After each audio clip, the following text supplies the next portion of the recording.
Bien sûr, de crypto, les infos crypto. Pour ceux qui n'ont pas le temps, les gars, aujourd'hui, on va parler de fiscalité et d'imposition puisque c'est le moment et je sais qu'il y a beaucoup de questions de la communauté. On va aussi parler d'une personne qui parle d'un bitcoin à 1 million de dollars. On va regarder ça, mais d'abord la map. On est plutôt stable du côté de BTC, 43 700 dollars. Ça profite aux alts. On a Ethereum qui prend 3 300 dollars. Les gagnants du jour, on a Missile Sol qui prend 7%. Avax qui prend 7%. Je crois que c'est dû à la news du côté de Luna qui devrait utiliser la blockchain Avax. On a CryptoClebar qui prend 5%. Et on a aussi NIR qui prend 24%. Je crois qu'ils ont injecté encore 250 millions de dollars. J'ai failli rentrer dessus hier quand j'ai vu la news. Malheureusement, c'est trop tard et le reste de la map est plutôt vert. Quand on va en daily sur le BTC, les gars, je vais pas vous reparler de ce support qui tient très bien de la Kijun.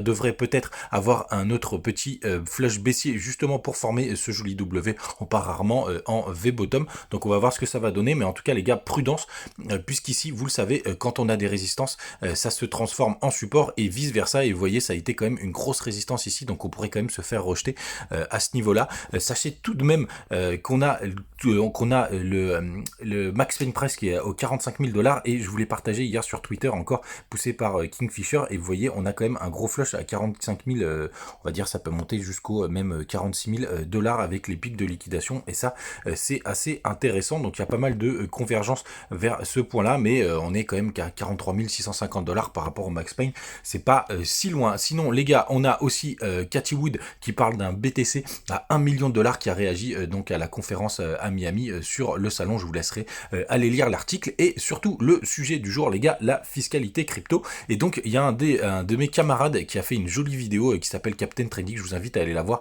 sur YouTube, elle est vraiment pas mal. J'ai laissé le lien sur Twitter, mais en résumé les gars, ce qu'il faut impérativement, c'est déclarer tous vos comptes crypto. Il y a un formulaire pour le faire, je sais c'est très chiant, mais il faut remplir un formulaire par contre, et ça c'est impératif de le faire. Mais attention, c'est tous les comptes que vous avez ouverts en 2021. 2022 n'est pas concerné, il faudra le faire l'année prochaine, et c'est 1500 € d'amende si jamais vous ne le faites pas. Donc je vous invite vraiment à tous les déclarer, même si c'est ultra chiant.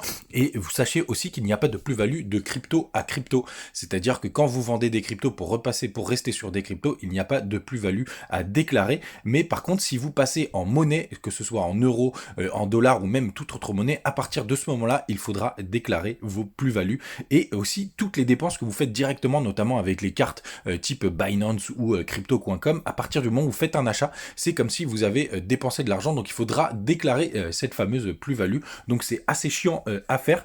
C'est pour ça que moi de mon côté, pour l'instant, je reste qu'en crypto puisque ce n'est que de l'investissement, et je le ferai une grosse déclaration quand je déciderai de sortir du marché crypto et donc de sortir même des stablecoins. N'hésitez pas à aller voir la vidéo de mon petit camarade. Faites attention à vous et à demain.